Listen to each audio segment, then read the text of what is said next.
A Anvisa concedeu mais uma autorização para testes de vacina contra a Covid-19 aqui no Brasil. Sobre isso, eu converso agora com o professor do Departamento de Medicina da UFSCar, Rodrigo Stabile. Professor, obrigada pela participação aqui na TV UFSCar.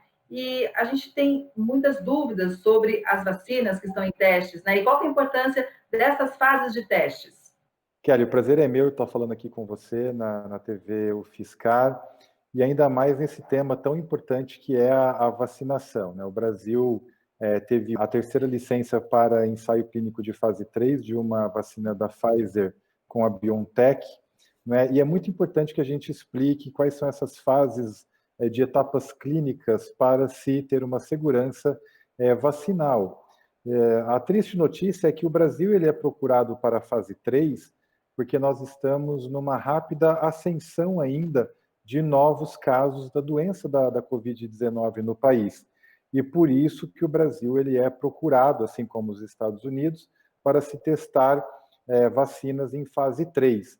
Mas para que os nossos telespectadores entendam o que são as fases vacinais e por que procurar o Brasil em fase 3, né, para se fazer uma vacina, nós estamos fazendo vacina, né? Assim, a comunidade científica mundial se uniu para se fazer vacina contra o SARS-CoV-2, né, que é o vírus que transmite a Covid-19, numa velocidade extremamente recorde, não é? Porque nós temos algumas fases importantes para se alcançar, para ter uma vacina com segurança e eficácia. Primeiro, os testes em laboratórios, que são feitos em células, depois em animais, né, em mamíferos, em cobaias, em ratos, né, macacos, e aí chegam na fase humana.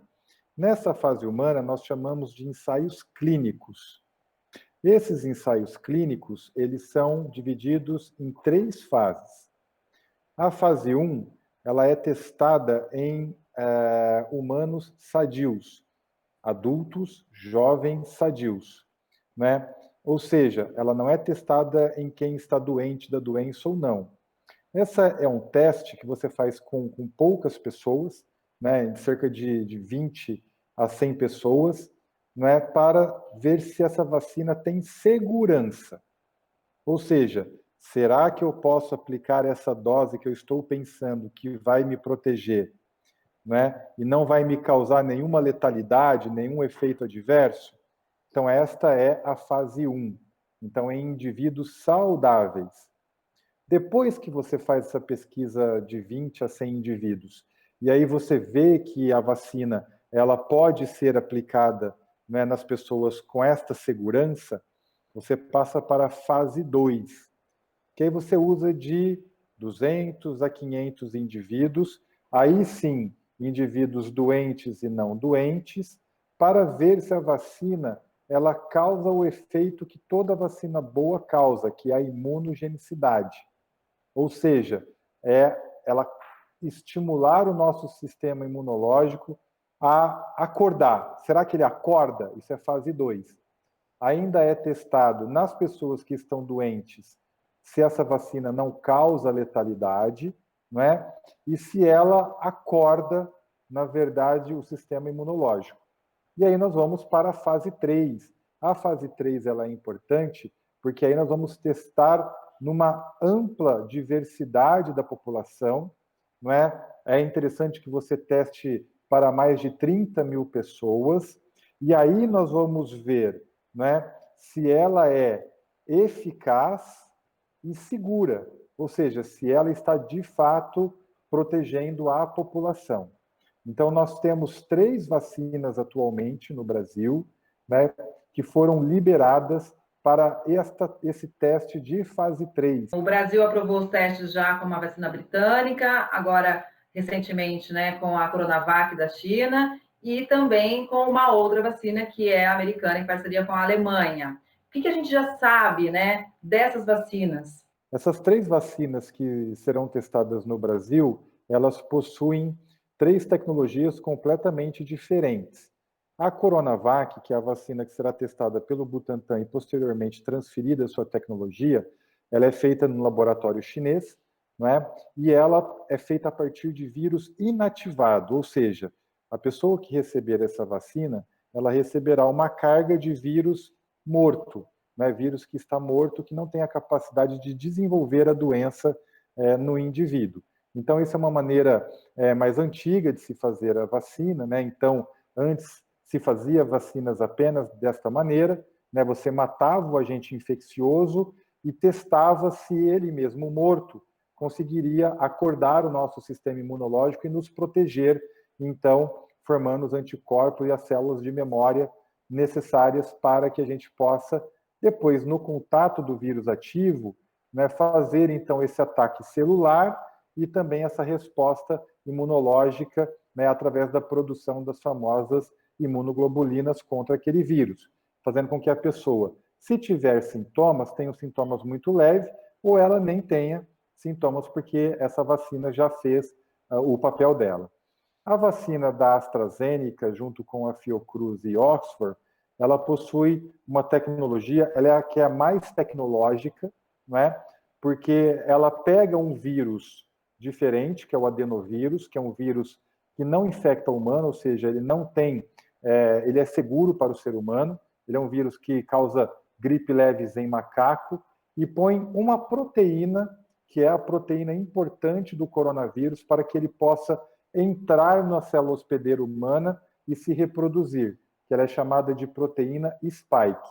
Então, eles pegam esse vírus, colocam essa proteína do coronavírus, e aí você tem esse composto, né, que é uma tecnologia mais difícil, você precisa ter uma rota tecnológica mais adequada, né, mas ela garante também uma especificidade para o coronavírus. Quando você trabalha com vírus inativo, você vai colocar um monte de outras proteínas, e o coronavírus ele tem proteínas semelhantes às proteínas humanas. Isso pode atrapalhar um pouco a imunogenicidade, né, causada, uma imunogenicidade que é importante para que uma vacina seja eficaz. A vacina da Pfizer, né, que é junto com a BioNTech, ela é uma vacina que usa uma tecnologia de RNA, ou seja, é uma vacina que não existe vacina em larga escala no mundo, né? Essa rota que é utilizada pela AstraZeneca e pela Sinovac, ela já é amplamente utilizada no mundo, né? Essa da AstraZeneca, por exemplo, já é utilizada para MERS, já é utilizada para influenza também. Essa vacina que está sendo testada pela Pfizer, é uma vacina que vai usar o RNA mensageiro, que é o material genético do vírus. Nós não sabemos ainda, né, se é um material genético sintético ou se ele é um material genético purificado do vírus. Aí esse material genético ele é inoculado no ser humano através da vacina, ele entra numa célula do ser humano, esse material genético ele é replicado, e quando ele é replicado, ele é reconhecido como estranho, e aí ele causa o efeito vacinal também. É uma das tecnologias que a gente tem, que a gente está conversando. Talvez esta tecnologia é a tecnologia que a gente ainda não conhece bem a segurança, né? Em testes experimentais, ela é até mais eficaz, mas a gente não sabe em termos de segurança, porque a gente não tem essa rota tecnológica sendo utilizada em larga escala por nenhum laboratório no mundo. Professor, vale a gente reforçar aqui que a vacina é uma esperança de imunização contra a Covid-19, mas, por enquanto, o melhor remédio é mesmo o distanciamento social e também a higiene, né? É isso, as vacinas, elas são preventivas, não é? O Brasil, ele tem, né, pela Anvisa, ele tem tomado muito cuidado para que as vacinas se estabeleçam todas estas fases.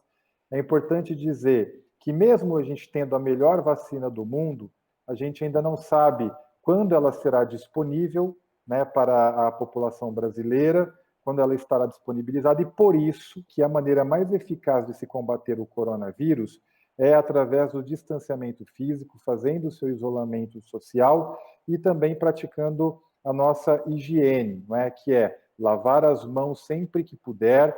Se você não tiver água e sabão, usar álcool em gel e, quando sair, usar máscara. Sempre praticar o seu distanciamento físico, nunca fazer parte de aglomeração, porque é um vírus que transmite do contato humano-humano. Por isso que é importante, né, sempre lembrar que nós não temos um remédio ainda eficaz, nós não temos uma vacina preventiva eficaz. A melhor prevenção, ou seja, o melhor remédio é o distanciamento físico e as nossas medidas de higiene pessoal, né, que também são medidas milenares no combate aí aos agentes patogênicos.